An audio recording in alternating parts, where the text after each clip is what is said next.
The saddle's in the real Western City in Fort Worth as TCU takes down Texas Tech. We're going to break that down and much more on this episode of Frogs Insider. Hello, Frog fans. Welcome into another episode of Frogs Insider presented by the Flying T Club, episode 94. We're getting closer and closer to episode 100. Very fun times. And even more fun, Melissa, because we're talking about a second consecutive TCU football victory. I believe that's the first time that's happened this year. Well, if you don't count LIU, it's the first time. Yeah, and that's fine. I'm okay with that. I'm trying to remember. I'm going to have to do some vamping here. When's the last time TCU has beat Power Conference opponents in back-to-back FBS opponents? Yes. Did they do it in 2023? I mean, obviously in 22. That's what I'm checking. So the answer to that question is if you count SMU last year, they won back-to-back games early in the season against Houston and SMU and then did not do it again that year. So that would have been September 16th, September 23rd. So a year. And again, you don't necessarily have to count SMU because they were not technically a power conference opponent, but they were FBS. But they were an FBS, I guess technically. So I don't need to share that up again. Just kidding. Lots of respect for you, SMU. They won the dumbest football game of the weekend. I don't know that I've ever seen a team turn it over 6 times and then win in overtime because your opponent didn't score a single point off of your 6 turnovers. Yeah, that's you almost have to give them credit for that. If nothing else, it was defense. Hilarious. Yeah, tons of credit to the defense for that. For sure. But this is not an SMU podcast, nor will we ever be. No. So that'll be the last time we mention them on this show. Melissa, we are a TCU podcast sponsored by the Flying T Club, and I would like to tell you some really cool new news to do with the Flying T Club this week. For those of you that don't know, the Flying T Club is TCU's NIL collective. It is TCU's only NIL collective, sponsoring over 110 TCU student athletes. They also partner with a variety of organizations in and around the city of Fort Worth, generally just doing good work that makes the city better. They partner student athletes with those organizations, and a lot of really cool stuff comes out of that. You can visit flyingtclub.com to see how you can get involved today, whether you make an individual gift, partner with some of their same organizations, make a corporate sponsorship, which they offer as well. But now you should know that if you give an individual donation to the Flying T Club, it will, in return, you will get priority points from the Frog Club. That is new this week. You will now get priority points through TCU for your Flying T Club donation, which means you can do seat upgrades in the stadium, whether that's Amon G. Carter or the Schollmeyer or out at Lepton. A gift to the Flying T Club counts for priority points just the same as if you're buying tickets to the games themselves, which is pretty cool because it's just another benefit to give to the Flying T Club. And I think they're actually doing it retroactively back to May 1st. So if you have made a gift at any point in the last few months, all the way back to May, I believe you're going to retroactively get 3 priority points for every $100 you've donated to the Flying T Club. So pretty cool stuff coming from the Flying T Club, our presenting sponsor. I think it's long overdue. I know it's something that they've been working on for quite some time, is to get that officially up and running. And I think it's just a nice little benefit for Frog fans who are looking to donate. Yeah, it's going to encourage people to donate, I think, more. I think that everybody likes to see something tangible come back from their gift, and everybody wants to be able to get priority points. Despite the fact I have now been credentialed at TCU for, I think, 10 years, I have kept my season tickets for football because I refuse to give up my priority status. So, I mean, why would you? Because who knows? There may come a day where you decide that you're tired of me and you're going to hang it up and go back to your lovely club seats at Amon G. In the Legends Club. If I had tickets in the Legends Club, I don't know. I might not be there, but I'm sure I will. It'll be me getting tired of you and not the other way around, or me getting fired for saying something stupid. I'm sure it will not be any of those things. Well, I'm not your boss in this van, so I can't fire you for anything. This is true. Mutually beneficial, and also mutually assured destruction at some point. But you know Speaking who really of that, is. Speaking of mutually assured destruction, let's shout out Dave Campbell's Texas Football, our podcast sponsor as well. We are a part of the Republic of Football Network. You can find that feed wherever you get your podcasts, and it includes a radio show for every single D1 football program in the state of Texas all in one feed. That means you get our content. That means you get Texas Tech content. You probably want to listen to the Gambling Gauchos this week. I think they're kind of going through it, not just on the football front either. We'll talk about that down the road in this show. You'll get Baylor content, Texas A&M, Rice, Sam Houston State, UTEP will be talking about their 1-7 team. UTSA is going to talk about the blown loss they had to Tulsa this weekend as well. Any show you want. D1 football program in the state of Texas, all in the Republic of Football Network. I'm recording with Between Two Bears Monday night, so pray for me or pray for them. I was also going to say, speaking of mutually assured destruction, Jamie, I don't know if you've checked, but the YouTube is inching dangerously close to 1,000. 895 subscribers as of this very moment. Dangerously close. So I don't know. I just don't know if we're going to get there by Halloween, because that's on Thursday. But 895 at the time of this recording. We could. We'll see. We've gotten quite a few this week. We've gotten almost 100 this week, and we're going to need over 100 by Thursday. But regardless of whether or not we get the 1,000 by Halloween, I think you're still doing the thing, right? Oh, also, you know what else I was thinking? Do I give bonus points to my students for subscribing to our YouTube channel? I don't know if that's that feels like ethical cheating. a thing. Yeah, that feels like cheating. But hey, yeah. I mean, if it's gonna let you put a Twitter poll out to see what I have to end up doing, then I might be worth it. Neat. I do have access to people, so that's pretty much all I've got in life. Either way, between the 1,000 subscribers or YouTube or whatever stupid bet Between Two Bears talks me into, which is also very likely to happen. Look, also really likely to happen happening. because the suggestion that they made you that you told me about was a tattoo bet. Yeah. Are you saying that is likely going to happen? I'm not opposed to it. I'm confident in the TCU Horned Frogs.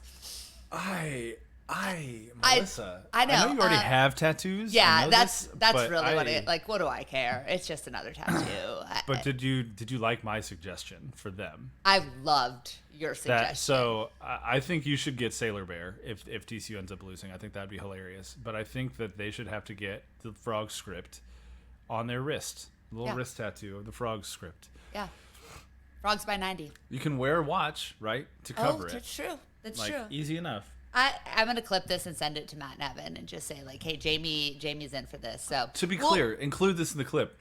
In no way, shape, or form am I involved in the tattoo bet. So my word truly means little to nothing. Yeah. Just throwing it out there. Yeah. Just throwing it out there for the people. Hey, and it is Revivalry Week. We will be very excited to preview this game. But before we move on to Baylor, Jamie, there was football on Saturday, unlike anything we have seen in the last 2 years when it comes to TCU's ability to come back from a big deficit and finish the job. I tried to do a little light research here. I believe that was the first ever game-winning drive engineered by Josh Hoover, overcoming it. We've seen TCU give up 17-point deficits. 21-point deficits. We've seen them give up 21-point deficits. We have yet to see them overcome a 17-point deficit, and it begs the question, we started to bring up, has this team potentially turned the corner after a bye week? But that resiliency award we heard 372 times yesterday in the press conference really kind of showed up Saturday afternoon. There was some help along the way, obviously, but are you starting to believe in this team in a way differently than you did 3 weeks ago? I think so. I think so. And the reason is because of how well the defense has played.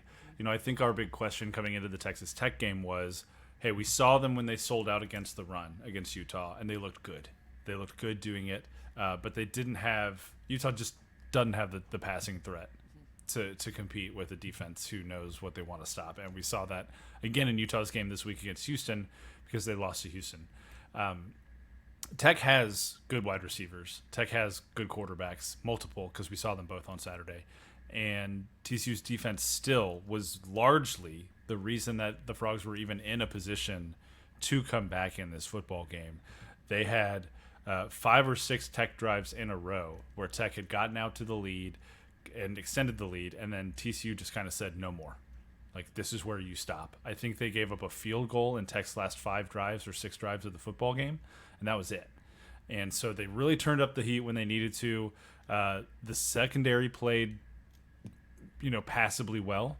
The defensive front was very good, I thought, even though Taj Brooks ended up with 121 rushing yards. I didn't think Tech's run game was very efficient on Saturday, and so TCU did just enough defensively to let the offense just figure it out, frankly, because it had been 2.5 games really since they had figured it out, and they did in that late third, early fourth quarter, 3 straight drives for touchdowns, and then the last drive wasn't a touchdown because they just ran out the clock, and so I thought it was a good, hard fought football game. Really sloppy at times for both teams, especially TCU, and they still found a way to come away with a win, and that's a level of grit that I don't think we've seen from TCU in quite a while. So it was good to see. There's still a lot that they have to do to grow and improve, but we're sitting here talking about a TCU win over Texas Tech instead of a loss, which is always good. How much? Well, and I do want to hone in on Taj Brooks. You mentioned the 121 yards. It took him 30 carries to get that, a long of 12. And like we talked about it in the press box, and Rob talked about it when I previewed with him on the game, is that he's not necessarily a back that's going to reel off chunk plays. And he proved that on Saturday, but he had to do a lot of work. And we don't see a lot of college backs anymore carry the ball 30 times in a game, a singular back. And so TCU really did make him do a lot of work. Those were hard fought yards. He did break some tackles. I don't know if you had a chance. We were talking about broken tackles last night, if you had a chance to look at that. But we saw the same thing that we saw against Utah, which I think is really the difference between this team and what we saw before the break, the gang tackling, the meeting at the football, the fact that by the time like Taj Brooks had gotten first contact, there were 4, 5, 6 players meeting him there within a yard or two after the initial hit. And this defense might not be good enough to rely on great players making great plays. They may need to operate in their 1 of 11, as we heard last night, another one of our favorite sayings. But that seems to be working, and the fact that they are all willing to get involved on every play, I think says a lot about the mentality of this team, the resiliency of this team, of course, and just the true desire to be better than what they showed us in the first half of the season. You want to hear a fun fact? So I did look up 9 missed tackles for TCU. So an improvement. An improvement. They had 11 against Utah. But here's the stat that Carter Yates pointed out in his kind of around the state of Texas article for Dave Campbell's earlier today on Sunday, the day we're recording this. TCU is 3-1 since Andy Avalos moved down from the booth. Just something to think about. Having the defensive coordinator on the sideline in the mix. We talked about him being a really hands-on coach in fall camp, and I truly believe that has made a positive impact on the defense, is him being on the sideline during the game to give hands-on reminders to these guys about what they're supposed to do. What we've also seen defensively that I think is a really telling sign is they've played much better defense without Cooper McDonald in the lineup with an ankle injury. And I think that when he comes back, they're going to continue to be even better because they've been using Devin Deal in their heavy personnel sets on the defensive line for the last 2 games against 2 really good running offenses, and they've looked good against the run. And that's because the interior of the line has gotten much better. Yes. Hakima Jijalaya, had a fantastic game. He played 30 snaps against Tech. That was his most snaps in a single game so far this year. He forced that late fumble, which you got a phenomenal photo of. I used it as the header photo for my snap count article on Sunday. We've seen him get more snaps. We've seen Marcus Steele get more snaps. And those 2 guys have really kind of anchored the center of this defensive line in a way that we weren't seeing through the first 4 or 5 games of the season. And so I think that their strength in the interior, and then you're going to add Cooper McDonald back in on the edge again at some point. I think we're still maybe a step or 2 away from seeing this defense really get into gear the way Andy Avalos wants it to get into gear. And you look at the opposing teams that are coming up, and you see Baylor, whose offense has looked much better over the last couple of weeks as Sawyer Robertson gets his sea legs. You've got an Oklahoma State team who's kind of in shambles. You've got an Arizona team who looks to be pretty one trick at this point. It's Ted McMillan or bust for them. And I think you could really see a world where the defense continues to take good steps forward over these next 3 weeks. And we could be talking about a TCU football team that is currently 5-3, 3-2 in the Big 12, 6, 7, 8, right? Like I said last week, every game on the schedule is winnable. Every game on the schedule is still losable as well. But a performance like this, specifically from the defense, and yes, I know they gave up 34 points, but still, it's encouraging. Truly, because of some of the minutia. We also saw a lot more Javon McIver, and Channing Canada had a very good game at cornerback. He was great. He had a very good game at corner. TCU has been concerned about corner since the season started after losing Vernon Glover and Avery Helm. JT Broughton has struggled at times. Lemarian James looks like he may be getting banged up a little bit, and so having Channing Canada there has really been a boon for this defense, I think. And he's played incredibly well in his second year since transferring up from JUCO. So. Hey, maybe they're figuring it out. Maybe it was just as simple as moving Andy Avalos down to the sideline. But I do think what we've seen from this defense is real and should be recognized. Yeah, I think that we didn't see them get the pressure on Baron Morton that they did a week previously on Isaac Wilson, of course. That's not to be surprising. Tex line's been pretty solid. And I think that they had to make more accommodations as opposed to, I don't think we saw as many blitzes or different things like that we maybe saw against Utah. 2 sacks, a couple of quarterback hurries. I thought that they did a really nice job keeping Baron Morton relatively uncomfortable compared to what we've seen from him so far this season. He was just 13 for 22 for 137 yards, completing less than 60% of his passes. And then I was really happy with how they adjusted pretty quickly on Will Hammond, a kid that's a lot more mobile than Morton is, and that you weren't necessarily preparing for. So they kept him in check. Like you said, they put him in a pressure situation at the end. They were able to force the fumble as Tech was driving for what could have potentially been a game-winning field goal. He did complete a lot of his passes, but I was really shocked that Tech did not have more of a game plan of attacking TCU's corners deep. They seemed very content to try to keep things relatively short and quick. And I haven't, it's always really hard for me to see kind of the minutia of what's going on defensively when I'm down taking photos. And so I haven't rewatched the game yet, but I don't know if that was reacting to what they thought TCU was going to do, or if that was, maybe that's just not what they do this year. But when they did attack deep, they did have some success, it seemed. And so I was surprised and thankful that was not more of the game plan, so to speak.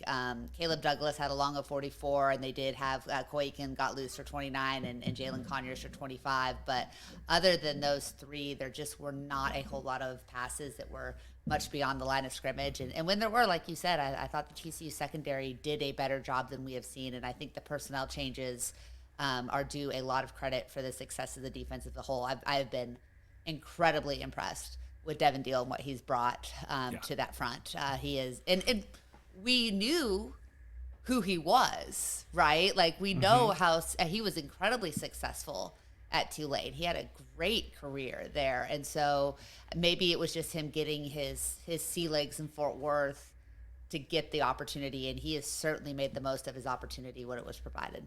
Yeah, he's looked great. Another really active day for him. Another active day for his younger brother as well. Yeah, which I think is really fun to see. Part of the secondary stuff that you were talking about, TCU was going too high a lot, which helps, maintain or contain, I guess, those deep passes a little bit more with two high safeties and a little bit of cover 2 look, which I think it was like Mel Kiper or somebody said we should ban cover 2. It's like, no, just have better offenses, buddy. Yeah. But to that point, JT Broughton was targeted 4 times, gave up 4 catches for 94 yards. Lemarian James was targeted 8 times, gave up 4 catches for 93 yards. Channing Canada was targeted 3 times, only gave up a catch. And Javon McIver was targeted 3 times, didn't give up a catch at all. So I think there's something there. Yeah. There's something there. I will say this, Lemarian James had a couple of really good coverage moments as well, down the sideline to prevent a couple long passes, and Baron Morton also missed on one Yeah. or two throws deep as well. But what impressed me about the change from when Morton was in the game in the first half to when Hammond was in the game in the second half, TCU, like you said, had to make a quick adjustment because it was very clear that Hammond was willing to run and scramble. And TCU, I think, backed off their pressure a little bit in order to contain and say, no, sir, you're a freshman that's going to have to beat us with your arm. And that was a really nice adjustment on the fly to lighten the box just a little bit and say, hey, if you want to run with Taj Brooks, we're going to gang tackle. He might get 3 or 4 yards of carry. But other than that, Will, you're going to have to beat us with your arm. And I thought that was a nice adjustment, and it ended up really stalling out Tech's offense, and allowing TCU to come back and win that football game, which was, credit to the coaching staff and then credit to the players as well for executing on the change. I mean, we've just seen that game end poorly so many times in the last 2 seasons. And so, and the fact that the defense was the one, that it was all on their shoulders. And that came too off of, and how many times have we seen this the last 2 seasons? TCU scores the go-ahead touchdown, the ensuing kickoff goes out of bounds. So you're automatically, Tech needs like 40 yards to get into legitimate potential field goal position that they had missed a 50-yarder earlier. Right. But you're putting a lot of onus on the defense, which they did with the 2 turnovers as well. I mean, Tech doesn't scores off of a fake field goal, but the defense stood up and got 3 consecutive stops prior to that. I really thought time and time again, when put in difficult situations, the defense stood up and just held their own. Are they a great defense at this point? No. And Sonny Dykes said as much. They still have a lot of growing to do, but it is a night and day difference from what we saw, say, in the Houston game to what we're seeing now. And Sonny mentioned it multiple times yesterday too. They're just playing with so much more confidence, which allows you to play with more composure and allows you to have success in those big moments. And, forcing a fumble on that final drive against a freshman quarterback, right when Tech was well within field goal range at that point, is a product of the work that you put in all week to get to that situation. So I'm happy with the defense. It's going to be another challenge. You've got a quarterback who is very mobile, and Sawyer Robertson, but like you said, is really starting to settle in and come into his own here for Baylor, and that Baylor team is no longer a pushover. So I have a feeling we're in for a tough challenge down in Waco Saturday night. Offensively on the side of the ball, some of the same issues cropped up, namely turnovers. I think there's also, I don't want to say there's reason for concern. They were very efficient in the red zone. They did not kick a field goal for the first time all season, but they were incredibly reliant on the explosive and the big play, which the great thing is they're generating explosive plays. The bad thing is it seemed like that was their best avenue to score. There were not a lot of long sustained scoring drives. Multi-play. I think I had this pulled up earlier and I got out of it here, but all of the scoring drives were pretty short. There was just one that was longer than 4 minutes. They did have a 9-play drive to score in the third quarter, but it still was a 3-minute drive. And then of course you have, a 1-play 75-yard drive and another 2-play 89-yard drive to kind of finish the game. So you want to see those explosive plays. You want to generate those explosive plays, but you still want to see this team be able to sustain drives. There was another 4th down failure in this one as well. So, I mean, there are some things. They're still not clicking at a super high level on the offensive side of the ball. No, they're not. And so I started doing some of this math during the game on Saturday afternoon, and then I finished it after the game. So TCU, since the SMU game, has had 62 drives on offense. 62. They've scored 19 touchdowns. Not good. So they're scoring a touchdown on 31% of their drives over the last 5 games.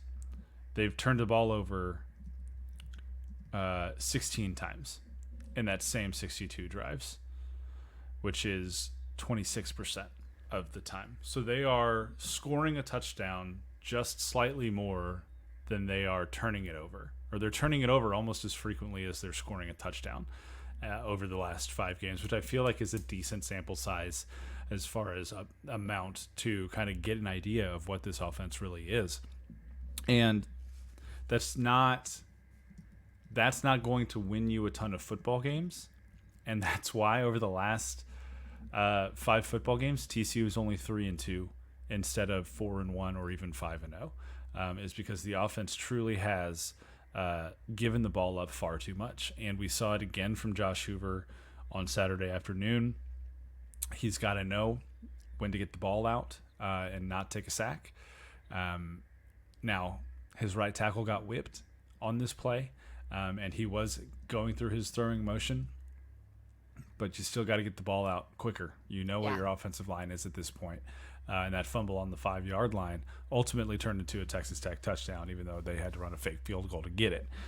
He also had two interceptions. One, the safety just jumping up and making a great play. You kind of tip your hat, I think, on that one. But then he also did, and Sonny Dykes called him out for this in postgame, he forced a throw down the sideline trying to find Jeremy Payne, underthrew it into double coverage. It got tipped up in the air and picked. And those are the kinds of interceptions that you just gotta move out of your repertoire. You gotta get them out of there. You're never gonna get judged for a DB making a great play on a ball, but you are gonna catch heat for forcing a pass that you shouldn't make. And I think we've seen progress from Josh in that a little bit. But he's still making way too many of those kinds of mistakes. So until he can clean that aspect of his game up, I think the offense will continue to struggle at times.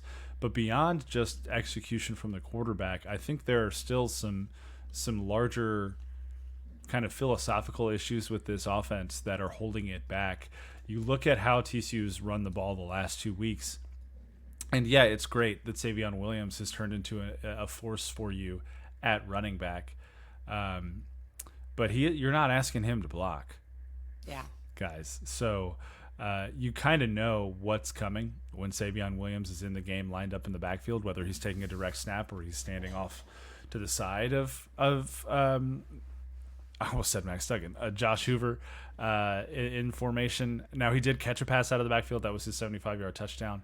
But the reality is that no of the 63 offensive snaps that TCU had against Texas Tech, the most by any running back was 29, and that was Trent Battle. And then Jeremy Payne had 14, Cam Cook had 7, and Dom Johnson had 1. So, I mean, Trent Battle had more than the other 4 combined, and he only had 29. So you've got to figure out a way to get your running backs involved.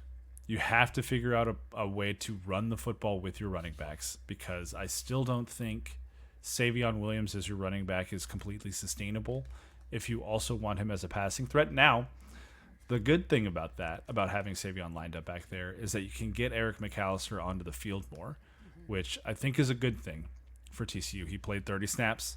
He caught a 84-yard touchdown pass. That was a great throw from Josh.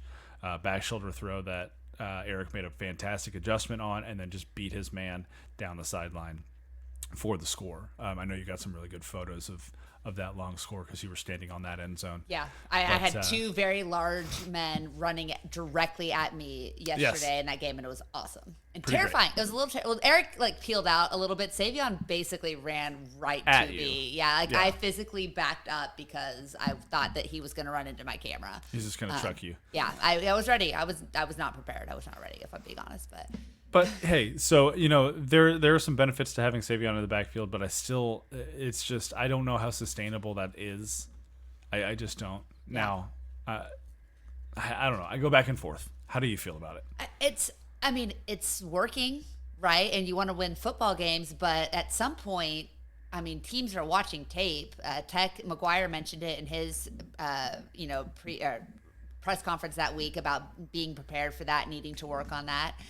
You've seen it a lot. Like you said, there's not a lot of element of surprise. I'd love to see some adjustments. I am dying for the fake counter to jet sweep to JPR action. Like, I'm dying for that. I'm dying for the let him run up and then throw a pass, because Savion was a high school QB. Like, I would love to see some trickery. Maybe they're saving it. I don't know, but they did have one bit of trickery. Yes. Where direct snap to Savion, and then he started a zone read with Josh, who took the ball and then threw it to, I believe it was Rogers for a first down. Yeah, and that was beautiful. For a good game. That was a really fun design. You've shown that wrinkle now. Yeah. So what are the other wrinkles that we're going to see over the next couple of weeks? And I guess I'm with you there. Like, if they have more wrinkles that they're going to add down the road, more layers to this part of the offense, then I guess it's going to be okay. But the reality is, it's like it's not an answer. It doesn't. I mean, maybe fix it your. is. I guess it is if Savion's okay with it. But this is. He had a 35-yard rushing touchdown. Yeah. He had 153 yards from scrimmage. Granted, 121 of those were in the first quarter. Yeah, but there's a big difference on your body running into playing running back versus playing wide receiver, especially a wide receiver who is generally is much larger than the people that are guarding him, as opposed to being a running back and running headfirst into contact against very large people. So, I'm still like, and again, like no matter what you do now, you're putting a lot of contact. You're asking him to do a lot more. It's a more taxing physically. And it's the only thing that is effective. And so, they gave Cam Cook had a single carry yesterday. He popped it for 19 yards, but it was his only carry of the game. Jeremy Payne looked good. Again, he tends to be very effective when given opportunities. Trent Battle came back to earth after having a great game against Utah. There's still a lot of issues with basically what you're asking Savion to do is to be superhuman, and fortunately he can do that. I think it was Colin Post Texas before the game about them showing a package that compared him to like Derrick Henry or something. And size-wise, not ability, but size-wise, and that's accurate, right? Like he is a matchup nightmare as a running back just for his sheer size, strength, and speed. But it's not solving the issue of you do not have an effective running game unless you do something out of the norm. And people watch film, and Dave Aranda, for all of the struggles he's had at Baylor, is still a pretty solid defensive mind. I'd imagine they're going to be ready for that package. And so, like we said, what's the wrinkle that you're going to have next? How are you going to address it? And can you get one of these highly touted running backs going in order to not ask your, star senior to have to run the ball out of the backfield 12 times a game mostly out of a Wildcat situation? You heard it here. Right out of Melissa's mouth, folks. Dave Aranda will be ready for Savion Williams' package on Saturday night in Waco. Listen, like if you aren't preparing to stop that now, lose your job today, right? Like now you've seen it twice and it's been pretty dang effective. Like I'd imagine. I can't believe you didn't take my package bait. Come on. Hey now. Anyways, 898. We've gained 3 subscribers on the YouTube channel since the start of recording. Yeah. Anywho, you mentioned Eric McAllister.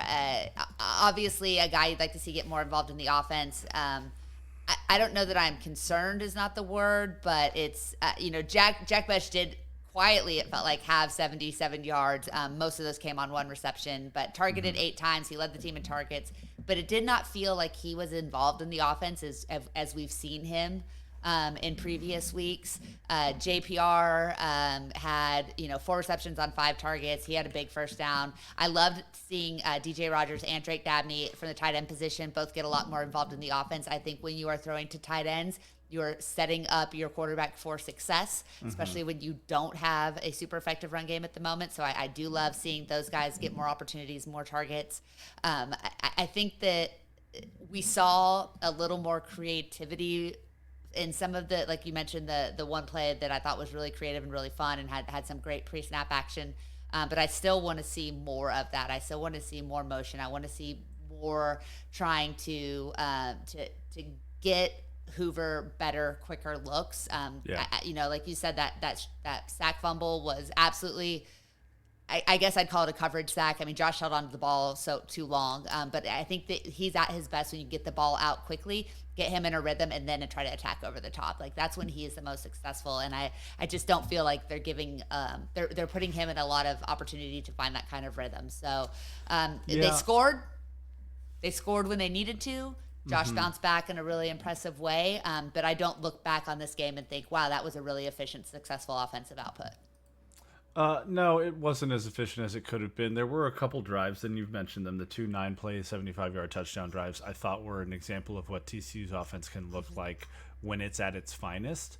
And it's not like, you're not going to sit here and expect that every single drive. That's not realistic because there is a defense out there also playing football, but I'm looking right now for stats from this game on dropped passes. Here we go. There were 3. and I remember every single one of them. Yes. Yeah, absolutely.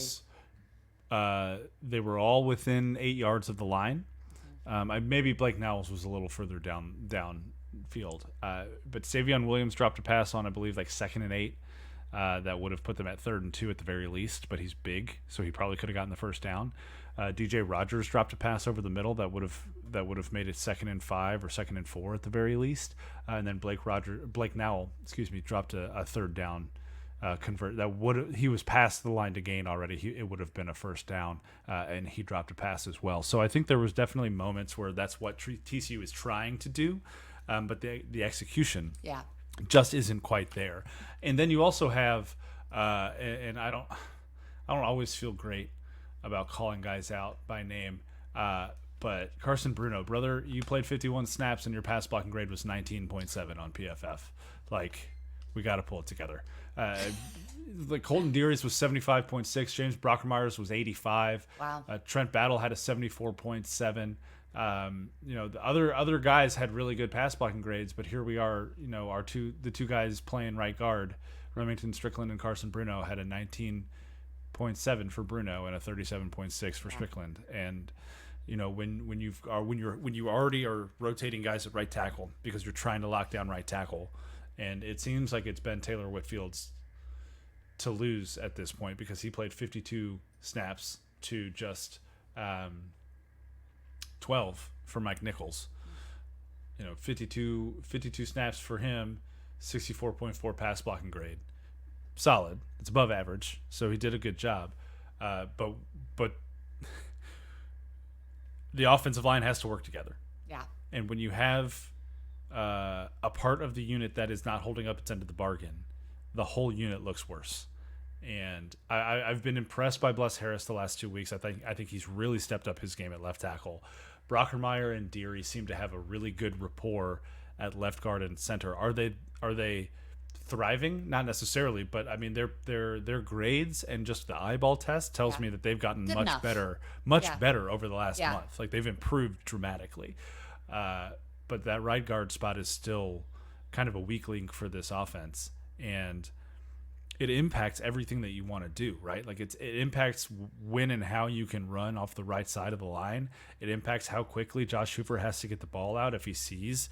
And we saw this from Tech, and we saw this from Utah a little bit too, where it's not like even disbursement of the defensive line and the linebackers across the entire O-line. It's, hey, we're going to overload the right side. Yeah.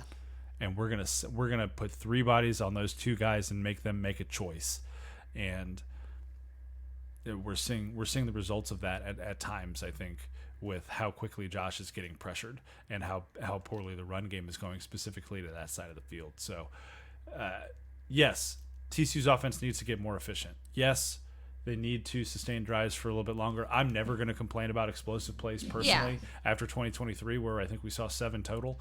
Yeah. So, having 4 in a game and 3 go for touchdowns is pretty nice to see. Yeah. But yes, I think there are definitely ways where this offense can be more efficient and sustain drives longer. Half of that is Josh Hoover needs to stop turning over the football. Half of that is call better plays and block, right? So feels somewhat fundamental. Sure. But I'm not a football coach. So yeah, well, get back to your Pop Warner team, Jamie, and be an armchair quarterback there. Damn right. Has been so astutely pointed out to us. Again, like I do feel like TCU has players that can create explosive plays, and so I don't want to act like scoring on explosive plays is a bad thing. When they're asked to sustain drives, they need to convert those opportunities. And ultimately, 4 turnovers, if you count the turnover on downs too, is too many. I mean, that's the turnovers this season have absolutely been concerning. You're playing with fire, but at least now you're playing with fire and winning, as opposed to playing with fire and losing like we saw previously. So 2 wins in a row. You're right back in, the thick of the middle of the pack. You're playing with confidence. You get a Baylor team that's also playing with some pretty high level of confidence right now. Up next, you have to go to Waco. We always know this is going to be a crazy game. We all remember what happened last time TCU went to Waco and how that one ended. The bazooka on the Brazos. So I think it's going to be, I would imagine, a very competitive game. and not in a way that any of us enjoy. But because it's not fun. It's not fun for TCU or Baylor fans when those games are close. Like nobody likes it, especially in a year like this where we're both like, we just want to get wins, like just desperate to win games and get to, excuse me, bowl eligibility. And I think Dave Aranda has kind of coached himself a little bit off the hot seat here the last couple of weeks, and so this game clearly means a lot to that program, and for so many reasons. And of course, this is kind of one of those Sonny Dykes. If you go out and you beat Tech and you beat Baylor, you can get the taste of that SMU and Houston loss a little bit out of the fan base's mouths, and you can kind of put some goodwill back into your program, get people excited, because even yesterday, Jamie, the TCU got down early. They were not playing particularly well. And after halftime, that stadium was empty. And the student section was empty. And it was hot. It was way hotter than what the temperature gauge said. Like, it felt mid-90s. And it was miserable out there in the sun, like 100%.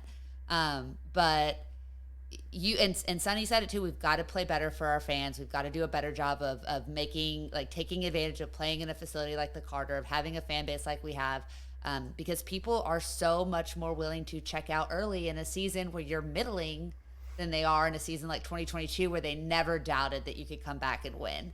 Now I think everyone was kind of like, oh, this one's over. And that's a really bad place to be, from a lot of perspectives, with the football program. And you've got to get people back bought in and back on board, especially when you want them to do things like contribute to the NIL, to the Flying T in order to earn priority points. You have to make wanting to be in that stadium a big part of their motivating factor. I will say this: TCU is not middle of the pack in the Big 12 right now.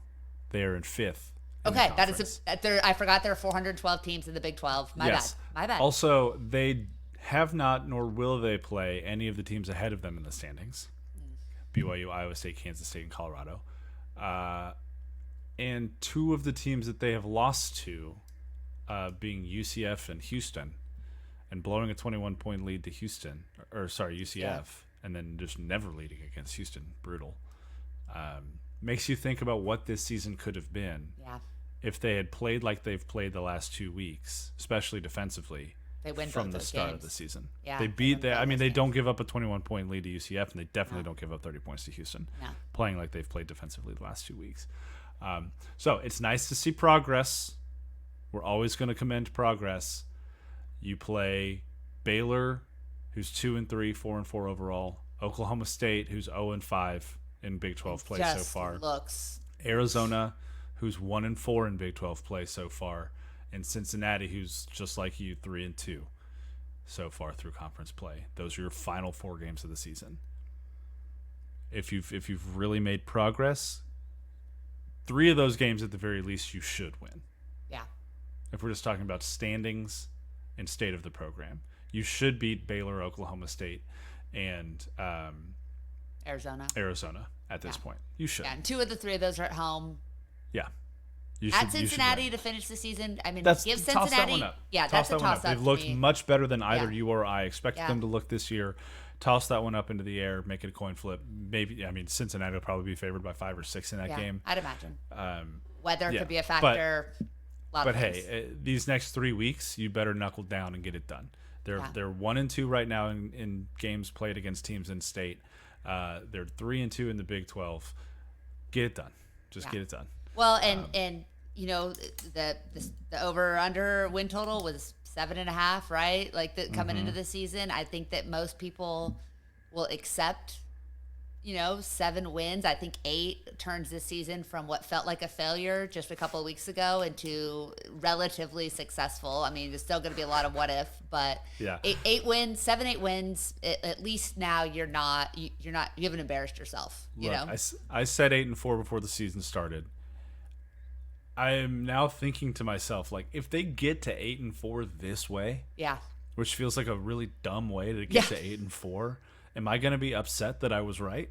Yeah. Because realistically, I mean, I think TCU players and coaches are going to be looking back at the Houston and UCF games and saying, "God, so close we to 10 really wins. let it get away from us there. Really, really kind of shot ourselves in the foot with the chance to legitimately play for a Big 12 championship. Yeah. Because I mean, you win both those games, you're sitting there tied for first in the conference right now. Yeah. Or if you lose one of those games, you're sitting there tied for third in the conference right now, with your destiny almost completely still in your grasp. So hey, just don't let it happen again, right? Like, you use the momentum of the last 2 weeks to carry you forward. Similar to what another TCU program is going to do, using the momentum that they have captured from winning a Big 12 regular season championship and carrying that into tournament play. Shout out to TCU soccer. Unbelievable. For getting the job done. A 2-0 win over Oklahoma State on Friday evening, I believe. Yeah. Was it? I can't remember when I watched Friday. it, because I watched it and I was watching volleyball at the same time. Volleyball lost to Baylor, so that series is level 1-1 this year. But yes, TCU soccer takes down Oklahoma State 2-0 to win the Big 12 regular season. They got a little help from BYU because they entered the final day tied with Texas Tech atop the standings. BYU fell behind Tech 1-0 and then scored 2 goals late to come back and win that game and help TCU clinch the Big 12 regular season championship. So pretty cool stuff from soccer. And now they head into Big 12 conference tournament play as the 1 seed, which is a big deal. Yeah, I mean, they have looked just absolutely fantastic this season. And I think this is where you credit Eric Bell's scheduling, because they went and they got whipped by Notre Dame at Notre Dame. They went down to College Station and they got bodied by Texas A&M. Like, that, the score wasn't as bad, but they got physically dominated. And instead of kind of folding in that moment, they rose up, their only blemish in conference play was a 0-0 tie in a very, very physical game against Texas Tech, where both teams were absolutely just going at each other. But otherwise, I mean, looked very, very dominant for most of the majority of their conference games. I mean, the goalkeeping play has been incredible. The offense has been almost impossible to stop. When you look at the goal scorers on this team, Seven Castaigne had another goal. Bella Diorio is a problem. Caroline Kelly, as a grad transfer, has been absolutely unbelievable. Then you have the freshmen coming in like Morgan Brown. Cam Lancaster's come back and provided just a big time spark for this team. I mean, they are really clicking on all cylinders, like we've been saying now for several weeks. They go in as the number 1 seed. They'll face off against either a Colorado team that they absolutely dominated in Boulder 6-1 a few weeks ago, or a Utah team that they did not play, since it's not a balanced schedule in soccer either. So it's interesting. Like, there's certainly a great opportunity for this team to claim a regular season and a tournament title. It won't be easy. I'll be interested to see how Eric Bell approaches this, knowing that he's a top 10 program right now. He should be hosting a first round game no matter what happens in the Big 12 tournament. So I have a feeling they'll play to win. But you know, he also plays 20 plus ladies a night. So I think that they should be really fresh and be able to stay fresh in that tournament fashion. We should see them do more of what they're doing. You know, don't fix what's not broken. Yeah. And I've said it a couple times on the show. So impressed by how this coaching staff has made adjustments offensively. I want to sit down with Bell at some point and ask, did you make the offensive adjustments based on the personnel you had coming in, or did you find something schematically just not sound with what you were doing and decide, hey, we're going to change this up and teach our kids to fit the new scheme? Well, he did. I mean, has talked about that a little bit. Some of the post-game press conferences is that they knew they'd be a different team based on who they got. But they have also changed their formations a couple times during the season to match up against specific opponents. And so he has been. And again, I cannot speak to soccer in a way that someone who's played or coached the sport can. I'm still learning, and I'm happy to admit that. But the way that they kind of stretch the field, how many players they have on top, and different things. He's talked about that a lot in making adjustments from game to game in order to attack opposing defenses in a very specific way. So, but he knew he had a team that had speed. He very specifically went out and recruited players that he thought could score goals because they did not score enough last season. It led to by his incredibly high standards, disappointing campaign. And so they wanted to be more offensively aggressive. That's why they went out and got like a Caroline Kelly as a grad transfer. They needed to recruit women that could put the ball in the back of the net. And they've done so, and then they've adjusted their style. And as good as they have been on defense, they've been unbelievable on defense.